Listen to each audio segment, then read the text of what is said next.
a little bit. What's the next domino to fall in the DeFi industry? Like, what gets us to max pain in crypto? Either one of you. Well, there's a lot of fear. Imagine this. You have BlockFi and Celsius and Three Arrows Capital and all these centralized things. Three Arrows Capital was their own deal, but let's take Celsius. How many new people did they onboard to crypto because of how easy it was? There's probably tens of thousands of people who were using Celsius because it was really simple to create an account and just like on Coinbase and throw some money in there and it kind of does the rest for you. And those people who got burned and all their money's gone now, maybe they never took the leap. You know, a large portion of them never took the leap into the decentralized, you hold your own keys wallet world of crypto. So what do those people do next? Is this a learning experience for them? And they're like, oh, I lost all my money. Let me stay in crypto and now do a harder method of crypto with hardware wallets and MetaMask and all this thing. Probably not. Like a lot of those people are probably like done. They're like, oh, crypto, I'm never touching it ever again. Right. So they left. You mean they're not going to chalk this up as a lesson and then all just come to Hex?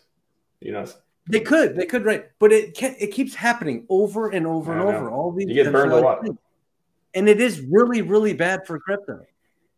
Yeah. So what's the next thing to fall? I think Long Vacation and I talked about this earlier today. I think it's Mount Gox. I think the big next cliff that's, unless there's another hack and all this stuff that keeps happening, like a major one. Mount Gox. Imagine you're the pleb who was playing around in Mount Gox back in the day. You threw $500 or $1,000 into some Bitcoin or whatever. You're on this exchange and it gets hacked and you lost all your Bitcoin. Maybe even the same thing happened that I just explained. You're like, oh, that really sucks. Crypto sucks. Let me go do something else. Right? Because back in the Mount Gox days, like everyone was using, like, wasn't that the only place to get Bitcoin? Right? So how many of those people actually stuck around?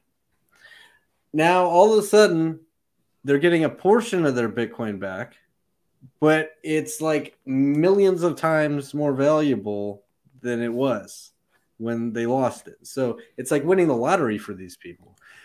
They get a letter in the mail probably, and it says, you know, we owe you this much Bitcoin. It's worth, you know, $7 million. And you're like, wow, I remember throwing $500 in the Mount Gox back in the day. What do you mean $7 million? You know, that letter is also going to say, we can sell it for you for a fee. Don't worry. Right. You know that's going to happen. Right. So the big question is, are the majority of these people just going to dump it for that cash? And I think for all the reasons I already explained, I think probably. Especially when you look at the macroeconomic situation we're going into, right? We're on the precipice of, you know, will we or won't we go into a recession, right? Money is becoming a little harder to get a hold of because interest rates are going up, right? People are accruing now, more debt, but the interest rate, the cost of that debt is going up. So, you know, we're hopefully, you know, to drive down inflation or tamp it down, they're trying to slow down spending. Well, what happens with all of that? Well, you start holding on to your dollars a lot harder than you were during the bull market, right? When you were making a lot in DeFi and other things. So, you know, the net result is, well, that 7 million that you could liquidate today versus try to hodl for another 3 years for the next bull run to occur. I hope it doesn't get stolen or whatever. Exactly. It looks pretty darn tasty, right? And that could be awesome in your regular banking account versus, you know, whatever is in there right now.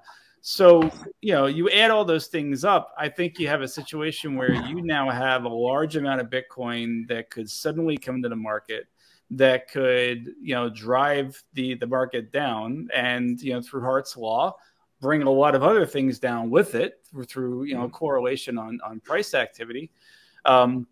And if we do go into a recession within the U.S. and within the broader global economy, that's just going to exacerbate it further, right? Because I mean, a lot of folks are wondering what's going to happen with crypto in a bear market and the broader markets going into now a recession. And what if it happens to be a bad recession, right? These are all factors that we've never seen before. And if anything I've learned in this community, people are going to do. And just in crypto in general, right? People are going to do whatever is most advantageous to them. We all love to say we're going to hold forever, right? I mean, that's the mantra. But in reality, right? Why is the hex price down? Because people are doing what's best for them. And that's what they felt they needed to do. They needed to exit, right? So it's a great example. Y'all love selling the shit out of the hex price, don't you? Well, I mean, look, it's theirs to buy and it's theirs to sell, right? So we can't begrudge that.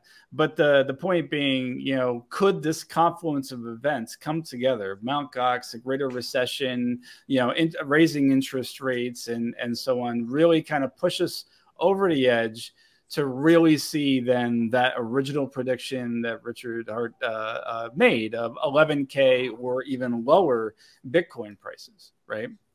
Yeah, I mean, in that way, maybe we're closer. Maybe it's since we went through the last few months, I know a lot of assets were started selling off in October, November, December last year, because a lot of money managers, investors, and institutions saw that it's coming. So that's why I didn't just it doesn't just crash all. It's not the 1920s. It's not going to just all crash on the first week or two. A little bit at a time, Oh, maybe what's going on in the market, and then all the professionals, they're already out. They already sold. They sold the top. And now they're waiting to buy back. And they're waiting for max pain. They're waiting for that bottom.